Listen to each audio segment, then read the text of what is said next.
Thank you very much for coming on the show. This is a interesting discussion because I feel like we've had this conversation before, but this time it's a bit different. What can China do this time around when it comes to Europe? Is there anything that they can do to avoid these taxes? Yes, when you hear the report, there are many users try to lobby EU Commission for not levying tariffs over Chinese solar panel. EU Commission must learn the advice from EU member states.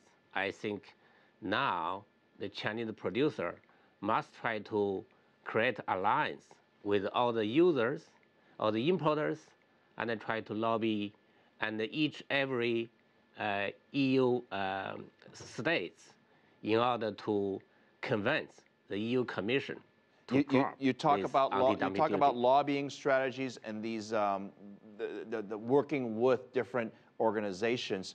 If I was a Chinese solar panel company and I came to you and said, okay, I agree we should do more lobbying in the European Union, what specific strategy must they employ? Do they need to hire lobbyists? Do they need to work with public relations firms, or do they need to work with government entities there?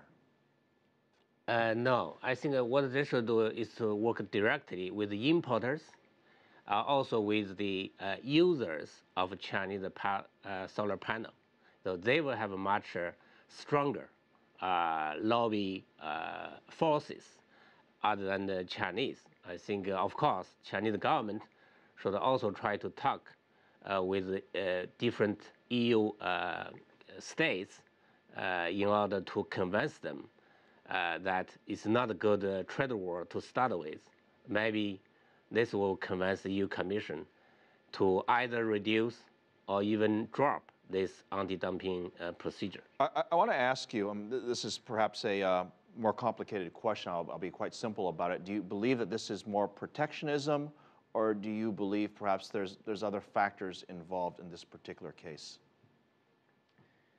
You know, China, for each and every anti-dumping procedures, they are in a very bad position because China is not considered as a market economy country. Therefore, their cost of production is not to be calculated in China, but rather by analog country. So, for example, other reference country. This certainly increase the artificially the cost of production of Chinese company. I think, in my mind, it's more like a trade war than a pure legal battle. Yeah, it's interesting that you say that, and I suppose perhaps we're jumping the gun here because this is obviously a developing story. Let's start with the process here first. Is it a final decision, and what do the appeal processes look like to you? If they impose the provisional anti-dumping duty, then it's going to last for 5 years. What the Chinese company can do is try to lodge a lawsuit in the European court to overthrow the EU Commission's decision. So this is certainly one legal remedy that a Chinese company should be prepared to start with. If this procedure goes nowhere, if the European Court of Justice threw away the Chinese company's lawsuit, I think the Chinese government should also consider whether they should start a WTO procedure to challenge actually, the EU decision. You already helped answer the second part of the question. You mentioned the possibility perhaps of an injunction, if you will, to basically freeze everything that's happening right now. And if that doesn't work, you're saying to go to the WTO. What does the complaint, if there was a complaint to the WTO, what would it look like in your opinion?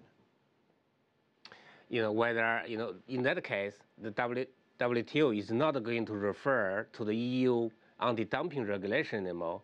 You're going to base their decision on the WTO anti-dumping agreement, whether the EU regulations are in any way in breach of WTO commitment of the EU Commission. So I think it's a much higher standard to evaluate the existence of the anti-dumping activities or the injury calculations. Jingzhou Tao, Managing Partner, China Practice. I want to thank you very much for helping us better understand this topic, joining us live from, as you can see, Beijing.